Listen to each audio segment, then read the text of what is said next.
Labą dieną, gerbiama. Labas rytas. Labas rytas. Ar jaučiate pavasarį ankstyvąjį? Padariau, kaip elgėsi gudriai moteris. Tai ir apsirengiau taip, tarsi pavasaris ir taip nieko. Aš tikiuosi, kad bus šilta šiandien. Sakykite, koks buvote vaikas vaikystėje?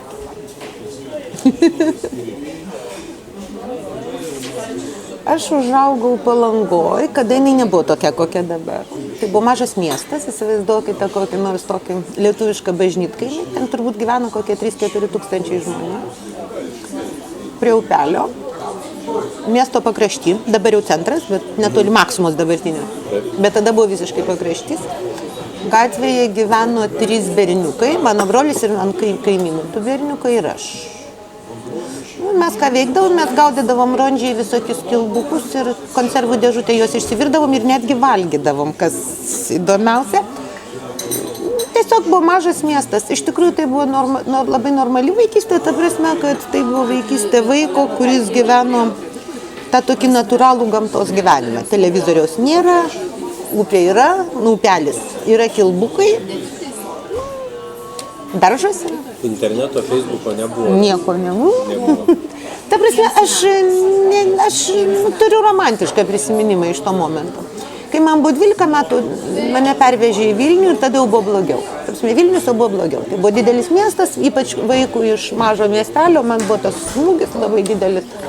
Ir labai ten, tada jau kažkaip buvo per daug darbo. Ten mokykla su spec matematika, smuikas, ir ten tas toks tipinis kvailas vaiko gyvenimas, kai tau primeta labai daug visokių pareigų. Turbūt vaikystė kaip vaikystė. O ar vaikystėje buvo lygiai tokia pati kaip ir šiuo metu? Drąsi, aiški, reiškianti savo nuomonę? Visada buvau tokia pat, kaip aš manau, kad aš vaikystėje buvau drąsi, o dabar esu labai nedrąsi. Vaikystėje aš bandžiau būti drąsi. Bet mane labai nuoširdžiai mokė, kaip ir tūkstančių žmonių, kad tu turi būti kaip visi. Tas, ką reiškia būti kaip visi, aš tiesą pasakius ir po šiai dienai nežinau. Aš, pavyzdžiui, jaučiuosi kaip visi, nors 1000 kartų esu girdėjusi, kad esu ne kaip visi. Tai aš nelabai. Tai čia gali būti toks labai natūralus dalykas, kad kaip tave žmonės suvokia ir kaip tu iš tikrųjų esi yra žiauriai kitas dalykas. Mes esame praktiškai visi vienodi. Aš nemanau ten. Nežinau, aš nežinau. Aš esu pažinojau žmonių, kuriuos aš traktavau kaip labai kitokius, bet nesulysi iki žmogaus galvą. Tai aš jaučiuosi kaip visi. Aš lygiai taip pat turiu tas pačias problemas kaip 90% lietuvių. Tai yra, kaip išgyventi, kaip suvest galus su galais, kaip gyventi pasaulyje, kur vaikai turi darbą, O kaip pasirinkote, sakykite, ekonomiką? Aš jos nepasirinkau. Pirmiausia, aš niekada nesirinkau ekonomikos ir niekada nebūčiau gyvenime buvusi ekonomistė ir aš ją nesu. Čia yra Lietuvos truputėlį triukas ir turbūt pasaulio triukas. Pasaulis save bandė pastaruosius 20 su truputėliu metų apgauti, įsivaizduodamas, kad pasaulį gali valdyti ekonomistai. Taip, kabutėse pirkliai.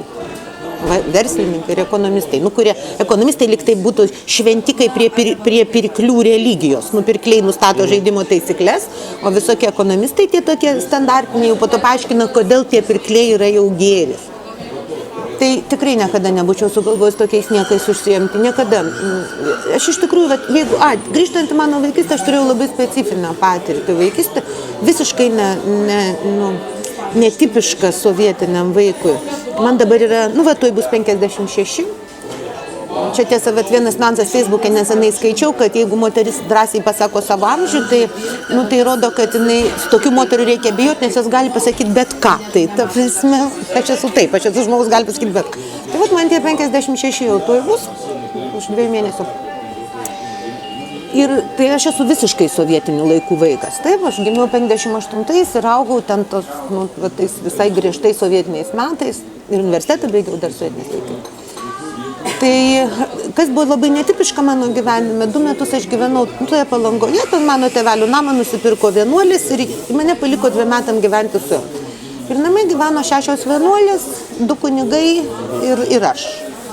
man buvo 7 ir 8 metai. Aš kiekvieną dieną buvau vedama į bažnyčią iš ryto prieš mokyklos, po to įdavimo pamokas.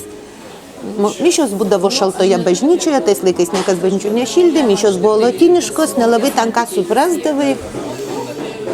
Ir iš tikrųjų, tikriausiai tada aš supratau, kad man įdomus kitokie dalykai. Tikrai ne ekonomika. O kaip aš patapau ekonomiste, aš norėjau būti gydytoja, nes visi vaikai, kurie labai gerai mokosi, būna gydytojais, taip, ir tėvai taip norėjo. Bet aš užaugau šeimoje, kur buvo politinių kalinių ir ten atsirado visokios techninės problemos įstoti į tą aukštąją mokyklą, nors aš turėjau ten labai gerus pažymius ir iš fizikos, ir iš matematikos, ir jau tokia buvau pirmūnė. Bet man pasisekė neįstoti į mediciną ir tada mane ten tiesiog priglobė tokių laisvų klausytojų ekonomikos fakultete, kur tiesiog niekas nestodavo. Ir ten aš supratau, kad egzistuoja mokslas, kurio aš nesuprantu, bet kuris man žiauriai įdomus. Ir tas mokslas vadinasi politinė ekonomija. Politinė ekonomija, tai tiesioginė to žodžio prasme. Šitas mokslas visame pasaulyje yra po šiai dienai ir aš tikrai nesu ekonomistė. Aš esu politekonomas, aš esu žmogus, kuris žiūri į sąsajas tarp politikos ekonomikos, kuris nagrinėja jų tarpusavio santykius. Taip, aš esu žmogus, kuriam įdomu, kaip vertybės pasirodo ekonomikoje. Kodėl mes darome vienokį ir kitokį pasirinkimą ekonomikoje. Tai yra profesija, kuri bet kur pasaulyje yra, Lietuvoje išnaikino dėl labai buko įsivaizdavimo, kad tas jų kažkada neišmoktas politinės ekonomijos kursas ir yra ekonomika. Na ir tada po metų aš kažkaip ten vis dėlto irgi per tėvelių draugus, jie sugebėjo mane su visais mano tenai nereabilituotais politiniais kaliniais tėvais ir tokia kažkokia labai keista struktūra, jie mane išsiuntė studijuoti į Maskvą, kadangi jau tokia labai pirmūnė buvau, tai mane pervedė į Maskvos universitetą, ir aš gavau tą jau politekonomo diplomą. Ir aš manau, kad čia tikriausiai, kaip tikinti žmogus, aš galiu pasakyti, tikriausiai buvo logiškai vienintelis turbūt būdas, kaip gauti tokio pobūdžio išsilavinimą Sovietų Sąjungoje, kad tu galėtum kalbėti apie dalykus, kurie yra anapus ekonomikos. Nes iš tiesų, ekonomika, jeigu tu ją žiūri kaip kreivės, o ne kaip iš žmogaus mintį, kaip iš žmogaus laisvės išraiškos formą, tai jinai yra labai įdomi, o tokia kaip techninė, man nelabai įdomi. Man iš tikrųjų neįdomu, kaip tą pelną gauni. Aš techniškai galiu pasakyti, kaip reikia gauti, ką reikia daryti, aš moku, bet žinau dalykus, jie man neįdomus. Man įdomu, iš tikrųjų, aš jau sakiau ir dar galiu pakartoti, žmogui visada egzistuoja tas pradas, kad jis yra techniškas ir jis medituoja. Tai man įdomi ta meditacinė žmogaus pusė, kai jis nedaro, o galvoja, ką jis daro. Tai? Kad dauguma žmonių niekada negalvoja, ką jie daro, tai jie tiesiog susiaurina savo gyvenimą. Čia jau jų asmeninė tragedija. Valstybės atveju tai yra valstybė, kuri, tuos techninius žmonės, kurie ten šoka dainuoja. Man toks gal klasikinis pavyzdys būtų turbūt ponas Uspaskikas. Jis toks nemedituojantis. Nors kartais, jis ten galbūt tą juokdarį vaidina, bet realiai, tai būtų daugybė kitų žmonių. Tai man tas yra neįdomu, bet žmonės yra visokie kitokie. O sakykite, jūs labai aiškiai visuomeninėje erdvėje, internete, visur, kur jūs dalyvaujate, konkrečiai aiškiai sakot savo nuomonę. Ar nebijojate? Aš manau, kad sveikas protas žmogui duotas tam, kad jis bijotų, taip? Daugybė dalykų nedarai, nes bijai, taip? Sveiko proto žmogus, pavyzdžiui, tikrai vaikas skiepis, taip? Man atrodo, yra beprotybės pasireiškimas, tai apie drąsą reiktų klausti tėvelių, kurie neskiepia savo vaikų. Nors čia gali būti pasiekmė, kad tiesiog neturi to, kas vadinasi sveikas protas. Sveikas protas turi kritinį elementą. Aš be abejo bijau, tik aš bijau kitų dalykų.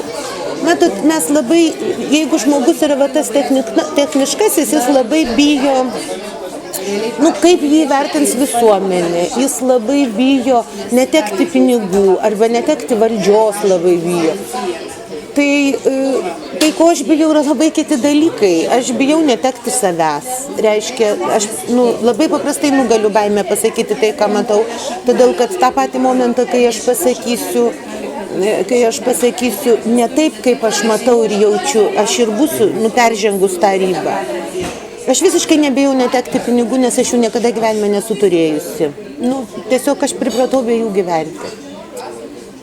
Aš vaikystėje mačiau žmonės, kurie gyveno visiškai be pinigų ir kartais aš matydavau tos pačius vienuolės ir taip toliau, kai būdavo sunkiai surenkama, kažkas tai, kad būtų pietus padaryti. Aš galų gale užaugau šeimoje santykinai pasiturinčioje, sovietiniam mastams, normaliam dideliam name, po to gerame bute Vilniuje. Aš ten grojau muzikos instrumentais, tai yra, man tėvai davė kažkokį tai tokį gana stabilų tą gyvenimą. Ir iš kitos pusės aš mačiau, kaip sunkiai tai yra padaroma ir kad iš tiesų tai yra tam tikra auka ir kad intelektualiniai dalykai yra svarbesni. Tai iš tikrųjų čia tiesiog yra gerai subalansuota. Aš vėlgi gal pasakyčiau, kad toks yra Dievo kelias. Tai jeigu tu nebijai prarasti pinigų, niekada nesu gyvenime turėjus valdžios, esu keletą kartų buvusi vadovė, bet labai tokia savotiška, ta prasme, kad mano pagrindinis užsiėmimas būdavo, aš 2 kartus esu sutikus vadovauti kolektyvams, abu kartus todėl, kad nei vienas, kurį aplink buvo, aš nebūčiau sutikus tam žmogui dirbti. Ir kai tik atsirasdavo žmogus toje aplinkoje, aš darydavau viską, kad surasti, kas galėtų užimti mano vietą ir po to tą malonumų tą vietą atiduodavau. Man nepatinka vadovauti. Man iš vis labai nepatinka vadovauti žmonėms. Man labai patinka būti tiesiog savim. O vadovavimas jis automatiškai tu atsisakai savęs. Tu priimi kitų žmonių tada visokias problemas, natūraliai. Jeigu kalbam net apie labai protingą vadovą. Buvimas lyderių, kai mes dažnai įsivaizduojame, jis yra labai komplikuotas, tai yra labai sunkiai suvokiama. Man visiškai neįdomu. Garbė, man zin. Aš tiesiog bijau kitų dalykų, aš bijau prarasti save. Aš labai bijau, aš aišku, kaip labai normalus žmogus, ta prasme, nieko ypatingo, aš be abejo, turiu problemų ir tikrai, tas sąrašas ten nuodėmių, kurį reikia pasakyti nuodėmklausiu, jeigu viskas taip jau yra labai ilgas, nes, bet, jos yra, tokios kitokios negu gal standartiškai. Tiesiog, aš tiesiog kitų dalykų bijau. Jeigu šiandien būtumėt prezidentė Lietuvos, jūsų pagrindiniai 3 darbai, kuriuos jūs inicijuotumėt. Ką padarytumėt vardan Lietuvos? Pradėsim nuo to, kad tikrai postas neskirtas man. Ta prasme, niekaip. Ta prasme, čia vėlgi yra visai kitokio tipo žmogaus reikia. Ką daryčiau, pabandyčiau žmonėm paaiškinti, kad jų gyvenimas nėra techninis gyvenimas. Jų gyvenimas nepasidaro iš darbo vietų kūrimo, darbo vietų gavimo, dar toliau, kad jų gyvenimas yra iš tikrųjų tas bandymas suvokti prasmę. Kad iš tikrųjų nereikia taip daug dėmesio skirti išoriniam atributam. Kiek tai yra realu, aš manau, kad tai yra utopija. Ta prasme, kad vis vien dauguma žmonių yra labai techniški. Jie niekada net nemąstė. Arba jie įsivaizduoja, kad jeigu jau turi kokį nors postą, tai jau jie ir realizavo tą savo žmogiškąją prigimtį. Kai kurie taip realizuoja, kai kas gimsta vadovauti kitiems žmonėms ir yra puikus vadovai. Tiesiog žmonės yra labai skirtingi. Kitas dalykas, man atrodo, mūsų prezidentūra turėtų būti, čia jau yra Lietuvos situacija, jinai turėtų daugiau būti bendraujanti, einanti ir kalbanti. Mūsų žmonės yra pasimetę ir išsigandę. Tai? Va dabar su jumis pašneku, po to manęs paprašė televizijos viena stotis pakomentuoti tą baimės sindromą, mūsų tema kartais išeina, kaip jisai pasirodė per tai, kad jau akivaizdžiai prekybos centrai teigia, kad mes perkam daug degtukų, makaronų bei miltų. Tipo ruošiamės karui. Tai iš tikrųjų tai yra valstybės galvų dalykas duoti ramybę savo tautai. Tai yra nešti santaikos ir ramybės. Jeigu valstybės prezidentė, aš dėl daugelio priežasčių niekada nebalsuočiau už ponę Grybauskaitę, aš vieną kartą balsavau ir iš tikrųjų pasijutau labai apgauta, bet ten yra daug visokių tų priežasčių, kodėl ne, bet dabar jau ne. Bet yra vienas labai baisus dalykas, tai yra daugiau negu tragiška, kai valstybės vadovė riesi su kita valstybės vadovė, tai daro viešai. Ir tai iš tikrųjų taip nedaroma. Čia panašiai, čia yra lygiai tas pats, kaip valstybė pripažįsta, kad jos vadovai net nesugeba susitarti. Tokia valstybė negali išlikti. Susitarimas yra svarbiausias dalykas. Aš galiu kartais išoriškai atrodyti, kad mane žmonės mato ten televizijos laidose, kad aš aštrinu situacijas, šneku, ką jūs pavadino drąsiai, turbūt tas drąsumas yra. jis yra iš tikrųjų kitaip transformuotas. Aš tiesiog daug metų bandžiau šnekėti taip, kaip mano dvasiškai atrodytų gražiau. Tai yra ramiai aiškinti. Kaip aš dabar, tarkim, kalbu, aš esu tikrai labiau tokia, galbūt autoironijos daugiau visame būtų negu šiuo momentu, bet aš supratau, kad negirdi ir tada aš kažkaip pagalvojau, kad jau negirdėjimas yra labai tragiškas. Tai aš tiesiog pradėjau elgtis pagal tam tikras kitokias taisyklės ir tada buvo atkreiptas dėmesys ir aš manau, kad dalis tų žmonių, kurie atkreipė dėmesį spiegiančią televizijoje Maldeikienę, galbūt po to vis dėlto pagalvojo, ką jinai spiegia ir kodėl spiegia. Vėlgi einam iš tos techninės pusės į tą meditatyvę. Tai čia galbūt toks atrodymo, šiaip aš esu bailus žmogus, kaip ir visi. Vaikystėje galbūt vienuolis man labai aiškindavo, kad jeigu ten ką nors tokio darysiu, tai pakliūsiu į pragarą. Gal dabar ironiškai žiūrėčiau į tą pragarą, bet taip aš nenorėčiau numirti su neramia sąžine.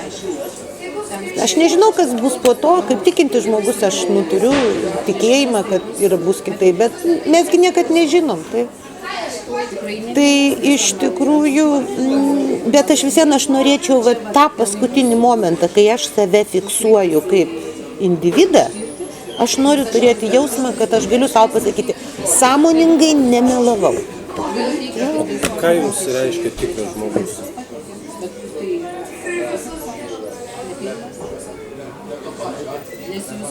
Nežinau.